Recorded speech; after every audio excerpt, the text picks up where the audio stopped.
totoong pag-ibig, hindi laging masaya, pero laging may kwento. Dear Love. Dear Love. Dear Love. Dear Love. Dear Love. Sa Love Radio. Hindi mo alam kung gaano ko pinandidirihan ang sarili ko araw-araw.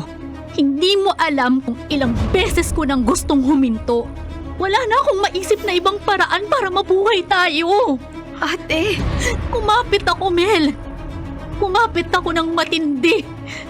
Hindi dahil gusto ko, kundi dahil kailangan.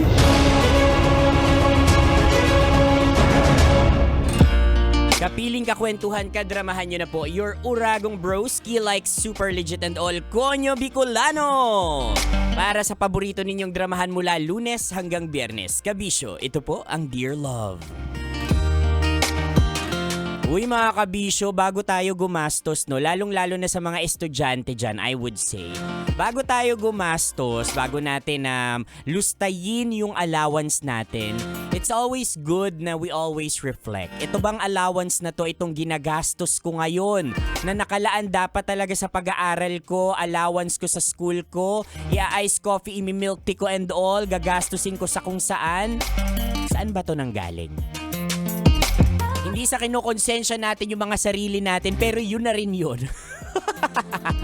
Kasi bukod sa pagmahal po ng gasolina, syempre, importante din na alam natin kung ano ang pawis, ano ang pagod, at gaano karaming pagpupuyat ang inilaan ng taong mahal tayo para lang ma-providean tayo ng allowance na yan, like super legit and all. Maswerte siguro kung mabilis lang na nakukuha yung pera nila, 'di ba? Naku, sana all. May ganun ba? May instant? Pero kung may instant yatang nakukuha yung malaking pera, parang illegal yata yun. O di naman kaya kung may ganun talaga, sige nga i-PM nyo ako, gusto ko rin nung ganun, yung instant pera and all. Hindi, pero ang pinakapunto ko lang dito mga kabisyo ay pinaghihirapan natin yung pera. Yan, pinaghihirapan ng mga mahal natin sa buhay yung pera para mabigyan tayo niyan. It's not just about a bill, it's not just about coins, no? But ito yung effort na kung tutuusin at kung titingnan natin sa mas malalim na perspective, yung allowance na ibinibigay sa atin at sa ating mga pamilya, lalong-lalo na yung mga OFWs ngayon, talagang grabe yung pinanguhugutan nito. Imagine ninyo, makapag-provide lang siya ng 1,500 sa'yo. Ilang puyat yung tiniis niya, kabisyo. O kaya ilang meals yung iniskip niya para tipirin yan at makapagpadala sa atin. Makapag-provide sa atin like super legit and all. Kaya alam niyo minsan itong mga ganito, itong mga givers ng pamilya, I would also say breadwinners, minsan hindi naman talaga nila kailangan ng sobrang garbong give back. Minsan kailangan lang natin alagaan, i-take care yung mga binibigay nila sa atin at gastusin sa tamang paraan talaga. Diba? Halimbawa, kung ikaw pinag-aaral ka ngayon, ang pinakamagandang sukli dyan mag-aral ka ng mabuti. So, sobrang bonus kung ikaw ay may academic distinction. Naku, sigurado mapapatalon sa tuwayaan. 'Di ba? At kung tayo naman pamilya, 'di ba? Usually kasi ganyan dito sa Pilipinas, magpapadala ako para pampagawa ng bahay, nung kisame and all. Make sure na pinapagawa talaga natin yung dapat ipagawa. Kasi at the end of the day, yung mga nagtatrabahong yan, hindi natin alam kung ano yung pagod, hirap na dinadanas nila makapag-provide lang sa atin, hindi lang ng pera, kundi ng care at pagmamahal.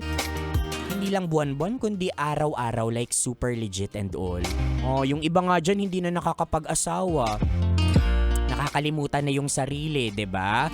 Kaya mga kabisyo, ngayong araw ng Tuesday, it's time for us to reflect. Ito bang ginagastos ko ngayon na padala sa akin ni Tito, Tita, Ate, Kuya, Mama, Papa, yan, Uncle, Auntie, saan kaya ito galing? Yan. Sa negosyo ba? Legal ba ito? Illegal? Yan. O kaya anong pagod kaya, no? Anong pagod yung naging investment nila para maipadala ito sa akin? Kapag nalaman natin yung sagot dyan mga kabisyo, mas magiging grateful tayo of all the things na ipinapadala at ibinibigay sa atin ng mga mahal natin sa buhay. Oh, 'di ba? At yan ang dear love natin na maya-maya mga kabisyo. Ang sagot, 'di ba? Sa tanong na saan ba galing ang perang ipinoprovide sa atin ni Ate. Yan. ang dami na namang matitrigger at makaka-relate. Abangan nyo rin kung maluluha-luha na naman ako. Ito yung pinakamahirap na aspeto ng Dear Love, yung tipong madadala mo talaga at madadala ka talaga sa drama. O kaya naman mga kabisyo, kasama nyo pa rin po your uragong broski like Super Legit and All Konyo Bicolano para sa paghihintay ng kabuuan ng drama na yan maya-maya sa aking pagbabalik din.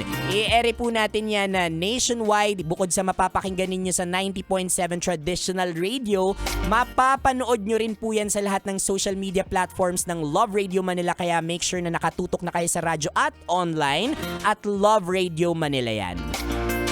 O siya, sa aking pagbabalik, drama na tayo mga kabisyo. Kasama nyo pa rin po ako, Konyo Bicolano, para sa paborito ninyong dramahan mula Lunes hanggang Biyernes. Kabisyo, ito po ang Dear Love. Metro's #1 Love Radio. Basic!